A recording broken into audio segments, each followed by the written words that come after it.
യുവത്വം എന്ന് പറയുന്ന അപാരമായ ഊർജത്തിൻ്റെയും സൃഷ്ടിപരതയും ഒക്കെ കാലഘട്ടമാണ് മക്കളെ. അത് പാഴായാലുണ്ടല്ലോ നമ്മുടെ ജീവിതമാണ് പാഴാകുന്നത്. ചോയ്സസിൻ്റെ നിമിഷങ്ങൾ, അനുനിമിഷം ഓരോ സ്റ്റെപ്പിലും ഒരു ചോയ്സാണ്. ഈ വഴി പോണോ, ഈ വഴി പോണോ. നിങ്ങൾക്കത് എന്നെക്കായാലും അറിയാം. ഇത് കഴിക്കണോ കഴിക്കാതിരിക്കണോ, ഈ കൂടെ പോണോ പോകാതിരിക്കണോ, എക്സെട്ര എക്സെട്ര. എന്നെക്കായാലും കൂടുതൽ ഇതിനകത്ത് കിടക്കുന്നവരാണ് നിങ്ങൾ. ആ ചോയ്സസ് ഒക്കെ കറക്റ്റായിട്ട് ചെയ്യാൻ നിങ്ങൾക്ക് സാധിക്കട്ടെ എന്നാണ് എൻ്റെ പ്രാർത്ഥന എപ്പോഴും. ഇനി ബന്ധത്തിൻ്റെ മറ്റൊരു മാനം. കഴിഞ്ഞ ദിവസം എൻ്റെ ഹസ്ബൻഡ് ഒരു ക്രിസ്ത്യൻ കോളേജിലാണ് പഠിപ്പിക്കുന്നത്.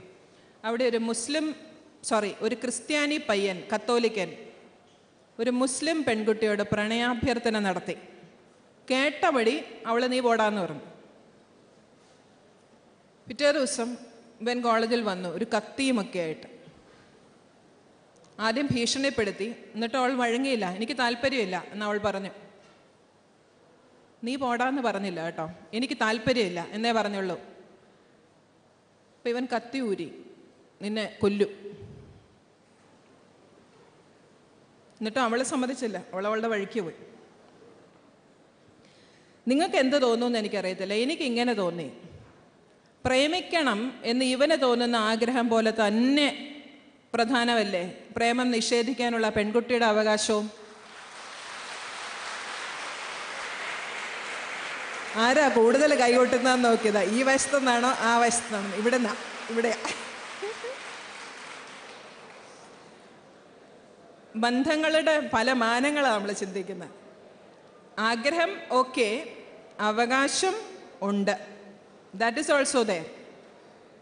ഈ കഴിഞ്ഞ ഇടയ്ക്ക് ചെങ്ങന്നൂർ എൻജിനീയറിംഗ് കോളേജിലെ ഒരു എൻജിനീയറിംഗ് സ്റ്റുഡൻ്റാണെന്ന് ഓർക്കണം, അതായത് പ്രൊഫഷണലാണ്. അവനിഷ്ടമുള്ള ഒരു പെൺകുട്ടി അവനോട് ഇഷ്ടം കാണിച്ചില്ല. അപ്പൻ്റെ ബൈക്കിൻ്റെ പുറയിൽ നിന്ന് ഇവളെ വലിച്ച് താഴോട്ടിട്ട് കൊച്ച മരിച്ചു. അതിൻ്റെ ഞെട്ടൽ ഈയിടെ പത്രത്തിൽ വന്നാൽ നിങ്ങൾ വായിച്ചു കാണും. അതിൻ്റെ ഞെട്ടലിൽ നിന്ന് നമ്മൾ ഇതുവരെ വിമുക്തിയായിട്ടില്ല. ഞാൻ ഓർക്കുക, എന്തുകൊണ്ട് ഇത്ര അസഹിഷ്ണുത, എന്തുകൊണ്ടാണ് ഇത്ര ബഹുമാനക്കുറവ്, എന്തുകൊണ്ടാണ് മക്കളെ നിങ്ങൾക്ക് ഇത്ര അക്ഷമ? എല്ലാവരെയും കുറ്റപ്പെടുത്തുന്നില്ല, എല്ലാവരും ഇതിൽ വരില്ല. പക്ഷേ അങ്ങനെയുള്ളവരുണ്ടല്ലോ. എന്താ ക്ഷമിക്കാൻ വയ്യാത്തത്? എന്താ അപരൻ്റെ ആഗ്രഹങ്ങളെ ബഹുമാനിക്കാൻ പറ്റാത്തത്? ഇൻസ്റ്റൻറ്റ് ഗ്രാറ്റിഫിക്കേഷൻ എന്ന് പറഞ്ഞാൽ എന്താ? ഉടൻ ആഗ്രഹപൂർത്തി എന്ന് പറയുന്ന ആ വലിയ ആപത്കരമായിട്ടുള്ള പ്രവണത നമ്മുടെ ഉള്ളിലുണ്ടെങ്കിൽ മുളയിലെ നുള്ളിക്കളയണം. ജീവിതം അത്ര എളുപ്പമൊന്നുമല്ല. ഇതൊക്കെ അങ്ങ് തീരും. യാഥാർത്ഥ്യങ്ങൾ കാത്തിരിപ്പുണ്ട്. ഇപ്പോൾ ഇത്ര സന്തോഷം എന്നാണെന്നറിയോ? അപ്പൻ്റെ അമ്മയുടെയും ചെലവിലാണ് നമ്മൾ. ഇന്ന് രാവിലെ ഞാനിങ്ങോട്ട് വന്നപ്പോൾ ഭയങ്കര ബ്ലോക്ക് വഴി മുഴുവൻ. കാരണം എനിക്ക് അടി കിട്ടുമോ, എന്നെ കൊല്ലുമോ എന്നൊന്നും അറിയത്തില്ല. പുന്നപ്പറ വയലാർ ദിവസത്തിൻ്റെ ഓർമ്മയാണ്. കറുത്ത ഷോർട്ട്സും വെള്ള ബനിയനും ഒക്കെ ഇട്ട് ബൈക്കിൽ എരപ്പിച്ച് ഒരു 100 പേരാ ഓരോ ലോക്കൽ കമ്മിറ്റിയിലെയും ഇങ്ങനെ പൊക്കോണ്ടിരിക്കുന്നത്. വണ്ടി ഓടിച്ചു വരാൻ വയ്യ. അപ്പം എൻ്റെ കൂടെ വണ്ടി ഓടിച്ചു വന്ന അജി എന്ന് പറയുന്ന നിങ്ങളെപ്പോലത്തെ ഒരു ചെറുപ്പക്കാരന്, എൻ്റെ സ്റ്റുഡൻ്റ് അജിക്ക് 30 വയസ്സ്. ഞാൻ അജിയോട് ചോദിച്ചു, അജിക്ക് ഈ വിപ്ലവമൊക്കെ എപ്പോഴേലും തോന്നിയിട്ടുണ്ടോ? ഉണ്ടായിരുന്നു ചേച്ചി, പണ്ട്.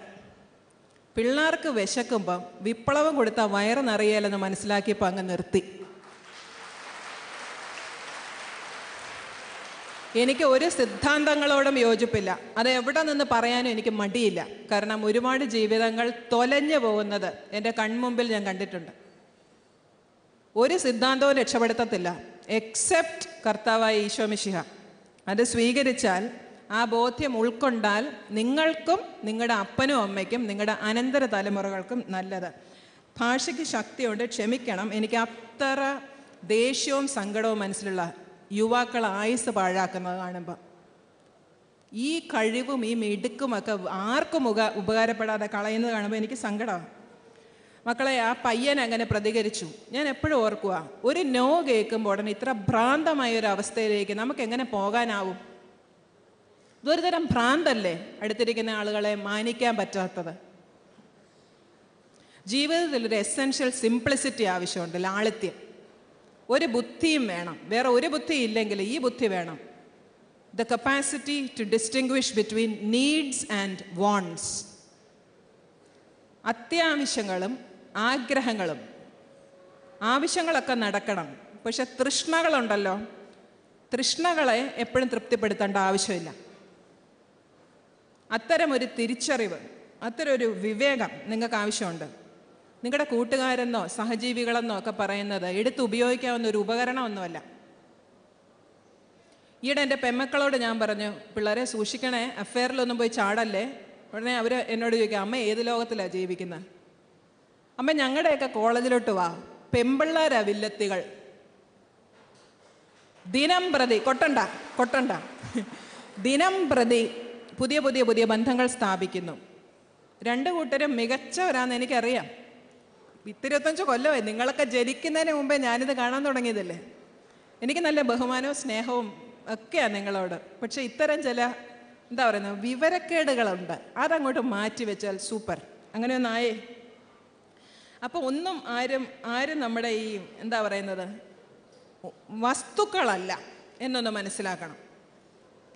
പെൺകുട്ടി ആൺകുട്ടിയെയും ആൺകുട്ടി പെൺകുട്ടിയെയും ഒപ്പം ബഹുമാനിക്കണം. അതല്ലെങ്കിൽ ഒരു ബന്ധങ്ങളും ശരിയാവത്തില്ല. ഇൻ്റർനെറ്റിലും മൊബൈൽ ഫോണിലും ഒക്കെ കുടുങ്ങിക്കിടക്കുക നിങ്ങളുടെ ജീവിതമെങ്കിൽ ഈ ദിവസങ്ങളിൽ ഈശോയുടെ മുമ്പിലിരുന്ന് ഒന്ന് ചിന്തിക്കണം. രക്ഷപ്പെടണമെന്ന് ആഗ്രഹമുണ്ടെങ്കിൽ ദൈവം സഹായിക്കും. പുറത്തോട്ടിറങ്ങുമ്പോഴേ പെട്ടെന്ന് ജീവിത യാഥാർത്ഥ്യങ്ങൾ നമ്മുടെ മുമ്പിൽ വന്ന് നിൽക്കുമ്പോൾ അല്ലെങ്കിൽ നമ്മൾ പകച്ചു പോകും. അതുകൊണ്ടാണ് പറയുന്നത്, കുടുംബത്തിൽ നിന്നും മുതിർന്നവരിൽ നിന്നും വിശുദ്ധ ഗ്രന്ഥത്തിൽ നിന്നും ഒക്കെ ചില മുന്നറിയിപ്പുകൾ നിങ്ങൾക്ക് കിട്ടും. അതൊക്കെ ഒന്ന് സ്വീകരിക്കണം. നിങ്ങൾ വായിക്കുന്നവർ വായിച്ചിട്ടുണ്ടാവും image of the slippery slope എന്ന് പറയുന്ന തത്വത്തെക്കുറിച്ച്. ഒരു ചെരിഞ്ഞ മിനുസമുള്ള ഒരു പ്രതലത്തിലൂടെ നിങ്ങളൊരു പന്ത് ഉരുട്ടി വിടുകയാണെന്ന് വിചാരിക്കുക. പന്ത് എത്ര വിചാരിച്ചാലും അതിൻ്റെ മുന്നോട്ടുള്ള ഗമനം പിടിച്ചു നിർത്താൻ പറ്റത്തില്ല. എത്ര വിചാരിച്ചാലും സ്പീഡ് കുറയ്ക്കാനും ഒക്കത്തില്ല. പുറപ്പെട്ട് കഴിയുമ്പോൾ പിന്നെ ഒരു പോക്ക, വീഴ്ച ഭയാനകമായിരിക്കും. ഞാൻ എന്താ പറയുന്നതെന്ന് ബുദ്ധിയുള്ള, എനിക്കിപ്പോൾ നിങ്ങളെ കാണാം കേട്ടോ, കണ്ണ് അഡ്ജസ്റ്റഡ് ആയെന്ന് തോന്നുന്നു. നേരത്തെ പറഞ്ഞല്ലോ, നിങ്ങളുടെ മുഖത്തുനിന്ന് കാണാം ബുദ്ധിയും കഴിവുള്ളവരാണ്. കാരണം പ്രതികരണങ്ങൾ വളരെ പെട്ടെന്നാണ് നിങ്ങളുടെ മുഖത്ത്. നിങ്ങൾക്കറിയാം ഞാൻ എന്തിനെക്കുറിച്ചാണ് സംസാരിക്കുന്നതെന്ന്. ഇത്തരം കുടുക്കുകളിലൊക്കെ പെട്ടുപോയാൽ ഒരൊറ്റ കാര്യമേ ഉള്ളൂ, ആ പന്തിൻ്റെ ഗമനം നിർത്തണമെങ്കിൽ ഇടയ്ക്ക് ട്രെഞ്ച് കുഴിക്കണം. അതിനകത്ത് വന്ന് വീണ് നിൽക്കും. അല്പം പരിക്കൊക്കെ പറ്റും, പക്ഷെ നിൽക്കും. ഇപ്പം പുറത്ത് ചാടിക്കണം. അങ്ങനെ എന്തെങ്കിലും പ്രശ്നങ്ങളിലും അനാവശ്യ ബന്ധങ്ങളിലും ബന്ധനങ്ങളിലുമൊക്കെ പെട്ടുപോയിട്ടുണ്ടെങ്കിൽ തീരുമാനമെടുക്കണം, പുറത്ത് ചാടണം. വിവരവും ബോധവും ഉണ്ട്, മനസ്സിലാകും നിങ്ങൾക്കെന്ന് എനിക്കറിയാം. ക്രിസ്ത്യാനികൾക്കൊരു പ്രതീക്ഷയുണ്ട്. If I take 1 step towards God, he will take 10 steps towards U. ഒന്ന് കാല് വെച്ചാൽ മതി എൻ്റെ ഈശോയെന്ന്, ആ നിമിഷം അവൻ വരും. നമ്മൾ വന്നതിൻ്റെ 10 ഇരട്ടി സ്പീഡിൽ പന്നിക്കൂട്ടിന്ന് ചെളി കൊണ്ട് അഭിഷേകം ചെയ്യപ്പെട്ട് അങ്ങോട്ട് ചെന്നാലും ചേർത്ത് പിടിക്കും. എന്തൊരു നാറ്റം, പോയി തുണി മാറടാ എന്ന് പറയല. വരുന്ന അവസ്ഥയെ സ്വീകരിക്കും. സോ എന്ത് പ്രശ്നത്തിൽ നിങ്ങൾ ഉടക്കി കിടപ്പുണ്ടെങ്കിലും ഈ നിമിഷം ഒന്ന് തീരുമാനിച്ചേ. അതാണ് സ്വാതന്ത്ര്യം, അതാണ് സത്യം. അതിന് മാത്രമേ നിങ്ങൾക്ക് സന്തോഷം തരാൻ പറ്റത്തുള്ളൂ. വേറെ ഇപ്പോൾ സന്തോഷം എന്ന് നിങ്ങൾ വിചാരിക്കുന്ന ഒന്നും സന്തോഷമല്ല, വാഗ്ദാനമാണ്. അപ്പം നമ്മുടെ ബന്ധത്തിൻ്റെ അവസാനത്തെ മാനത്തിലോട്ട് വന്നു, ദൈവവുമായിട്ടുള്ള ബന്ധം. യഥാർത്ഥത്തിൽ നല്ല ബന്ധങ്ങൾ നമുക്ക് വേണമെങ്കിൽ 3 തലത്തിൽ നമുക്ക് ആരോഗ്യം വേണം. ആരോഗ്യകരമായ ബന്ധങ്ങൾ വേണം. എന്നോട് തന്നെ, അപരനോട്, ദൈവത്തോട്. ഈ 3 കാര്യങ്ങൾ കറക്റ്റ് ആണെങ്കിൽ നമ്മുടെ ബന്ധങ്ങൾ ശരിയാകത്തുള്ളൂ. നമ്മൾ നമ്മുടെ ഭൂതകാലത്തെ അംഗീകരിക്കണം. പല പിള്ളേരും പറയുന്ന സങ്കടപ്പെട്ടിട്ടുള്ളൊരു കാര്യമായതുകൊണ്ട് ഞാനിത് നിങ്ങളോട് ഷെയർ ചെയ്യുന്നത്. നമ്മൾ വളർന്നു വരുന്ന കാലഘട്ടത്തിലേ നമുക്കൊത്തിരി പേരുകളൊക്കെ കിട്ടിക്കാണും. ഇവനെന്നാത്തിനുള്ള മണ്ടൻ, അവൾ പഠിക്കുകയല്ല, മണ്ടിയ. എന്നെ സഹായിക്കാൻ, എന്നെ വീട്ടുജോലികളിൽ സഹായിക്കാൻ ഒരു പെൺകുട്ടി വരും. അവൾക്ക് ഇരട്ട പെൺകുട്ടികളുണ്ട്, നല്ല സുന്ദരി കുട്ടികളാണ്, പ്രിയ, പ്രിയങ്ക. ഞാൻ ചോദിക്കും, നീ അവരെ പഠിപ്പിക്കുമോ? ഓ, എന്നാ പഠിക്കാനാ ചേച്ചി? ഒരെണ്ണം പഠിക്കും, മറ്റേത് മണ്ടിയ. ഞാൻ ചോദിച്ചു, നിനക്കെങ്ങനെ അറിയാം അവൾ മണ്ടിയാണെന്ന്? ഓ, അതിനൊക്കെ ഒത്തിരി തവണയൊക്കെ വായിച്ചാലൊന്നും അതിനൊന്നും. ഞാൻ ചോദിക്കും, നീ അവളുടെ മുമ്പിൽ പറയുമോ? ഞാൻ എപ്പോഴും പറയും, രണ്ടുപേരെയും കൂടെ പഠിപ്പിക്കാൻ പറ്റത്തില്ല, നീ മണ്ടിയാ, നീ പഠിക്കണ്ട, ഇവള് പഠിക്കട്ടെ. പേരൻസിൻ്റെ വിവരക്കേട് എന്നോർത്ത് ക്ഷമിക്കണം.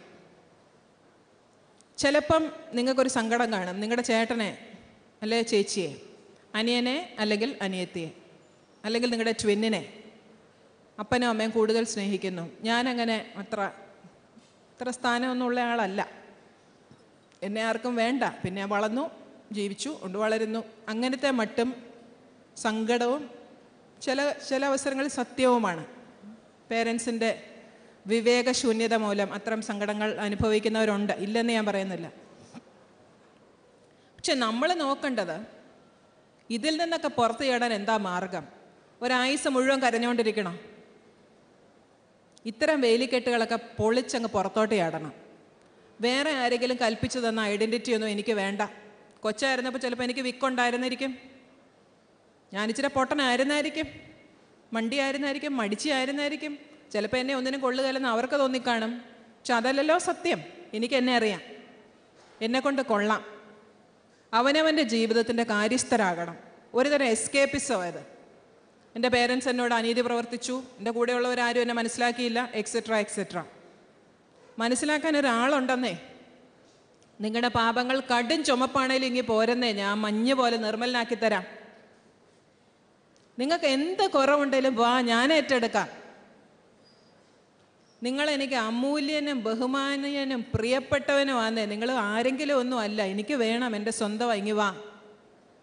ഈശോ സ്വന്തമാക്കി കഴിഞ്ഞാൽ പിന്നെ ആരില്ലെങ്കിൽ മക്കളെ നമുക്കൊരു നഷ്ടവും ജീവിതത്തിൽ സംഭവിക്കില്ല. ആ ഒരു തിരിച്ചറിവിലോട്ടൊക്കെ നിങ്ങൾ വളരണമെന്ന് ഞാൻ ആഗ്രഹിക്കാം. ഈശോ നമ്മളെ സ്വീകരിച്ചാൽ 2012 ഒക്ടോബർ 27 ഉച്ചയ്ക്ക് 12 മണിക്ക് ഈശോ നിങ്ങളെ സ്വീകരിച്ചാൽ 11:55 നിങ്ങൾ എന്തായിരുന്നുവെന്ന് ഈശോയ്ക്ക് വിഷയമല്ല. 12 മണിക്ക് നിങ്ങളെ സ്വീകരിച്ചാൽ ആ നിമിഷം മുതൽ നിങ്ങൾ ഈശോയുടെ സ്വന്തം. നമ്മുടെ എല്ലാ ബന്ധതലങ്ങളും ഭംഗിയാകാൻ എന്താ ചെയ്യേണ്ടതെന്ന് ഈശോ പറഞ്ഞു തന്നിട്ടുണ്ട്. നിങ്ങളുടെ പള്ളിയിലെ വികാരി അച്ഛനെ പോലെ ആകൂ, നിങ്ങളെ പഠിപ്പിക്കുന്ന ടീച്ചറിനെ പോലെ ആകൂ, നിങ്ങളെ പ്രസവിച്ച അമ്മയെ പോലെ ആകൂ എന്നൊന്നും ഒരിടത്തും പറഞ്ഞിട്ടില്ല. ഈശോ എന്താ പറയേണ്ടത്, റോഡ്സ് നമുക്ക് കാണിച്ചു തന്നിട്ടുണ്ട്. അതിൻ്റെ മുമ്പേ പുള്ളി അങ്ങ് നടന്നു. എന്നിട്ട് പറഞ്ഞു, ഞാൻ സ്നേഹിച്ചതുപോലെ സ്നേഹിക്കുക, ഞാൻ ക്ഷമിച്ചതുപോലെ ക്ഷമിക്കുക, ഞാൻ കരുണ കാണിച്ചതുപോലെ കരുണ കാണിക്കുക, ഞാൻ ബഹുമാനിച്ചതുപോലെ ബഹുമാനിക്കുക, ഞാൻ ശാന്തശീലനും വിനീത ഹൃദയനുമാകിയാൽ നിങ്ങൾ എന്നിൽ നിന്ന് പഠിക്കുക. വേറെ ഒരിടത്തുനിന്ന് ഒന്നും പഠിക്കാൻ നമ്മളോട് ആവശ്യപ്പെട്ടിട്ടില്ല. ഈശോയിൽ നിന്നാണ് നമ്മൾ പഠിക്കേണ്ടത്. മറ്റൊരു കാര്യം കൂടി പറഞ്ഞിട്ടുണ്ട്. ജോൺ പോൾ രണ്ടാമൻ പാപ്പ സ്ഥിരമായിട്ടത് പറയുമായിരുന്നു. നിങ്ങൾ പരിശുദ്ധ അമ്മയുടെ സ്കൂളിൽ ചേർന്ന് പഠിക്കുന്നു. പരിശുദ്ധ അമ്മയുടെ ജീവിതം മുഴുവൻ മകൻ്റെ മുഖത്ത് നോക്കിയായിരുന്നു. ഈശോയുടെ മുഖത്ത് നോക്കി ഈശോയിൽ നിന്ന് പ്രാർത്ഥിക്കാൻ പഠിച്ച് ഈശോയുടെ സംസ്കാരം പഠിച്ചു. ആ സ്കൂളിൽ ആ ഒരു സിലബസേ ഉള്ളൂ, വേറൊന്നുമില്ല. ഈശോയുടെ സംസ്കാരം നമ്മുടെ ജീവിതത്തിലേക്ക് സ്വീകരിക്കുക. നമുക്ക് വീണ്ടും തിരുക്കുടുംബത്തിലോട്ടൊന്ന് നോക്കാം. അവിടെ കുറേ ഊഷ്മള ബന്ധങ്ങളുണ്ടായിരുന്നു. നമ്മൾ ബന്ധങ്ങളെക്കുറിച്ചാണല്ലോ സംസാരിക്കുന്നത്. ഏൽപ്പിക്കപ്പെട്ട കുടുംബത്തെക്കുറിച്ച് നിതാന്ത ജാഗ്രതയുള്ള അപ്പൻ, പരമപരിശുദ്ധയായ അമ്മ, ജ്ഞാനത്തിലും പ്രായത്തിലും ലോകത്തിൻ്റെയും മനുഷ്യരുടെയും ദൈവത്തിൻ്റെയും പ്രീതിയിൽ വളർന്നു വന്ന മകൻ. ഈ കുടുംബം എങ്ങനെ തിരുക്കുടുംബം ആകാതിരിക്കും? നമ്മളൊക്കെ എന്നാ തിരുക്കുമാരനും കുമാരിയും ഒന്നും ആകാത്തത്? ഇത്രയും എനിക്കറിയാം, എൻ്റെ അപ്പനും അമ്മയും അത്ര ശരിയല്ല, അല്ലേ? അവർ ശരിയായിരുന്നെങ്കിൽ ഞങ്ങളുടേതും തിരുക്കുടുംബം ആയിരുന്നേനെ. എനിവേ, കുടുംബത്തിൽ നിന്ന് പഠിച്ച പാഠങ്ങൾ ഈശോയെ കുരിശുവരെ കൊണ്ടെത്തിച്ചു. നമ്മൾ പലപ്പോഴും പറയും, ഉപഭോഗ സംസ്കാരത്തിൻ്റെ നീരാളിപ്പിടുത്തത്തിൽ ഞാനങ്ങ് പെട്ടുപോയി. അല്ലെങ്കിൽ ഈ ലോകത്തിൻ്റെ വർണ്ണക്കൂട്ടുകളിൽ എൻ്റെ മനസ്സങ്ങ് ഉടക്കിപ്പോയി. ഇങ്ങനെയൊക്കെ പരിതപിച്ച് നമ്മൾ പലപ്പോഴും നമ്മുടെ സ്വാർത്ഥതയുടെ കൂട്ടിനകത്ത് ഇങ്ങനെ സുഖമായിട്ട് അങ്ങ് ജീവിക്കും. ലോകം ആഗോള ഗ്രാമമായിട്ടൊക്കെ ചുരുങ്ങി. പക്ഷെ ഒപ്പം മറ്റൊരു വലിയ ദുരന്തം കൂടി സംഭവിച്ചു. നമ്മുടെ ഹൃദയവും വല്ലാതെ അങ്ങ് ചുരുങ്ങി. അപരനെ ഉൾക്കൊള്ളാൻ സ്ഥലമില്ല. നമ്മുടെ ഹൃദയത്തിൽ നമ്മൾ മാത്രം, വേറെ ആർക്കും സ്പേസ് ഇല്ല. ഞാനാണോ എൻ്റെ സഹോദരൻ്റെ കാവൽക്കാരൻ എന്ന ധാർഷ്ട്യത്തിൻ്റെ ചോദ്യം നമ്മളിൽ നിന്ന് പലപ്പോഴും ഉയരുന്നു. എന്നും ഓർക്കണം, നിന്റെ സഹോദരൻ എവിടെ എന്ന ചോദ്യത്തിൽ നിന്ന് ആർക്കും ഒഴിവില്ല. ഒറ്റയ്ക്ക് ഒരു രക്ഷയുമില്ല. നമ്മളെ ഏൽപ്പിച്ചിരിപ്പിക്കുന്നവരെയും കൊണ്ടേ നമുക്ക് രക്ഷയുള്ളൂ. ഈശോ കുടുംബത്തിൽ നിന്ന് എന്തൊക്കെ പഠിച്ചു കാണുമെന്ന് നിങ്ങൾ ആലോചിച്ചിട്ടുണ്ടെങ്കിൽ ഇക്കാര്യങ്ങളൊക്കെ നിങ്ങൾക്ക് ബോധ്യവും കാണും. കുടുംബത്തിൽ നിന്ന് ഈശോ ബന്ധങ്ങളുടെ പൂർണ്ണതയൊക്കെ പഠിച്ചതും മനസ്സിലാക്കിയതും. വേറെ സ്റ്റഡി ക്ലാസ്സിനൊന്നും ഈശോ പോയതായിട്ട് നമുക്കറിവില്ല. കുടുംബം തന്നെയായിരുന്നു അദ്ദേഹത്തിൻ്റെ പ്രവർത്തന കളരി, പഠന കളരി. അവൻ അവിടുന്ന് കേട്ട കാര്യങ്ങളെക്കുറിച്ച് അവൻ ചിന്തിച്ചു. എന്നിട്ട് അത് പൂർണ്ണതയിൽ എത്തിച്ചു. അവൻ പഠിച്ചത് എന്തൊക്കെയാ? രണ്ടുണ്ടെങ്കിൽ ഒന്ന് കൊടുക്കാം. ഉടുപ്പ് ചോദിക്കുന്നവന് അങ്കി കൂടി കൊടുക്കാം. ഒരു കർണത്തടിക്കുന്നവന് മറുകർണം കൂടി കാണിച്ചു കൊടുക്കാം. ഒരു മൈൽ പോകാൻ ആവശ്യപ്പെടുന്നവനോടൊപ്പം 2 അതിലധികമോ മൈൽ പോകാം. തിരിച്ചു തരാൻ നിവൃത്തിയില്ലാത്തവന് കടം കൊടുക്കാം. വിരുന്നിന് തിരിച്ചു വിളിക്കാൻ പ്രാപ്തിയില്ലാത്ത അനാഥരെയും പാവപ്പെട്ടവരെയൊക്കെ വിരുന്നിന് ക്ഷണിക്കാം. ഇതുപോലെ അനവധി കാര്യങ്ങൾ കുടുംബത്തിൽ നിന്ന് ഈശോ പഠിച്ച് ജീവിതത്തിൽ പ്രാവർത്തികമാക്കി നമുക്ക് മാതൃകയായി മുന്നേ നടന്നു. ഇത്തരം വിപ്ലവകരമായ പാഠങ്ങൾ പകർന്നു തന്ന ഈശോ നമ്മുടെ മുമ്പിലുള്ളപ്പോൾ മറ്റു മാതൃകകൾ തേടേണ്ട ആവശ്യം നമുക്കില്ല. വാക്കിന് അപാരമായ ശക്തിയുണ്ടെന്ന് നിങ്ങൾക്കറിയാം. Words can make or Mar A person എന്നാണ്. വാക്കുകൾ സൂക്ഷിച്ചുപയോഗിക്കണം. പലപ്പോഴും ബന്ധത്തകർച്ചയ്ക്ക് കാരണം അലക്ഷ്യമായും ഉത്തരവാദിത്തമില്ലാതെയും വേദനിപ്പിക്കുന്ന തരത്തിൽ നമ്മൾ ഉപയോഗിക്കുന്ന വാക്കുകളാണ്. Words can be gate openers or gate slammers. Gate openers എന്ന് പറഞ്ഞാൽ കഥകൾ തുറക്കുന്നത്, സ്ലാമേഴ്സ് എന്ന് പറഞ്ഞാൽ കൊട്ടി അടയ്ക്കുന്നത്. ബന്ധങ്ങളുടെ വാതിലുകൾ തുറക്കാനും അടയ്ക്കാനും വാക്കുകൾക്ക് കഴിയും. വാക്കുകൾ സൂക്ഷിച്ചുപയോഗിക്കുക. വാക്കിൻ്റെ ശക്തി വിശുദ്ധ ഗ്രന്ഥത്തിൽ നിന്ന് നമ്മൾ മനസ്സിലാക്കിയിട്ടുള്ളതാണ്. അനാവശ്യമായി വാക്ക് പ്രയോഗിച്ചു കഴിയുമ്പോൾ അപരനുണ്ടാകുന്ന വേദന അത്ര പെട്ടെന്നൊന്നും മാറത്തില്ലെന്നുള്ളത് നിങ്ങൾക്കും അറിയാം. എത്ര പ്രാവശ്യം നമ്മൾ പറഞ്ഞിട്ടുണ്ട്, നീ എന്നോട് അങ്ങനെ പറഞ്ഞില്ലേ, എന്നാലും നീ അത് പറഞ്ഞില്ലേ. വാക്കുകൾ ഉണ്ടാക്കുന്ന മുറിവുകൾ അത്ര എളുപ്പം ഉണങ്ങില്ല എന്ന് നിങ്ങൾക്കറിയാം. ഒരു പോയിൻ്റൂടെ പറയാനുണ്ട്. ഈശോയുമായിട്ടുള്ള ബന്ധത്തിൽ സമയം ഈശോയോടൊപ്പം ചിലവഴിക്കുന്നത് വളരെ പ്രധാനപ്പെട്ട ഒരു അനിവാര്യതയാണ്. എന്താണ് പ്രാർത്ഥന? 10 സ്വർഗസ്ഥനായ പിതാവേ, 100 നന്മ നിറഞ്ഞ മറിയമേ, 20 എത്രയും ദയുള്ള മാതാവേ ഒക്കെ ചൊല്ലിക്കഴിഞ്ഞും നമ്മുടെ ഹൃദയം തുടങ്ങിയ അവസ്ഥയിൽ തന്നെ ഇരിക്കും, ഒരു മാറ്റവുമില്ലാതെ. എൻ്റെ ഹൃദയസ്പന്ദനങ്ങൾ ഈശോയെ കേൾപ്പിക്കുന്നതാണ് എൻ്റെ പ്രാർത്ഥന. You spend time with Jesus. Holy spirit നിങ്ങളുടെ ഉള്ളിൽ നിറയും. നിങ്ങൾക്ക് വരേണ്ട മാറ്റങ്ങൾ ഈശോ വരുത്തിത്തരും. എത്രയോ കുടുംബങ്ങളുടെ ഐശ്വര്യവും പ്രതീക്ഷയും നന്മയുമായ പ്രിയപ്പെട്ട മക്കളെ, നന്മ വരട്ടെ. ദൈവം നിങ്ങളെ അനുഗ്രഹിക്കട്ടെ. ചുറ്റും നിൽക്കുന്ന എല്ലാവരെയും സ്നേഹിക്കുവാൻ നിങ്ങളുടെ എല്ലാ കോശങ്ങളിലേക്കും ദൈവം സ്നേഹം വ്യാപിപ്പിക്കട്ടെ. ഏറ്റവും ചെറിയവനെ പോലും ഉൾക്കൊള്ളാനാവും വിധം നിങ്ങളുടെ ഹൃദയം ദൈവം വിശാലമാക്കട്ടെ. പഠിച്ചു മിടുക്കരാകട്ടെ, മികവുറ്റവരാകട്ടെ. സമയമുണ്ടെങ്കിൽ പറയാൻ എന്ന് പറഞ്ഞുകൊണ്ട് ഞാനൊരു പോയിൻ്റൂടെ കുറിച്ചു. പ്രകൃതിയുമായിട്ടുള്ള ബന്ധം.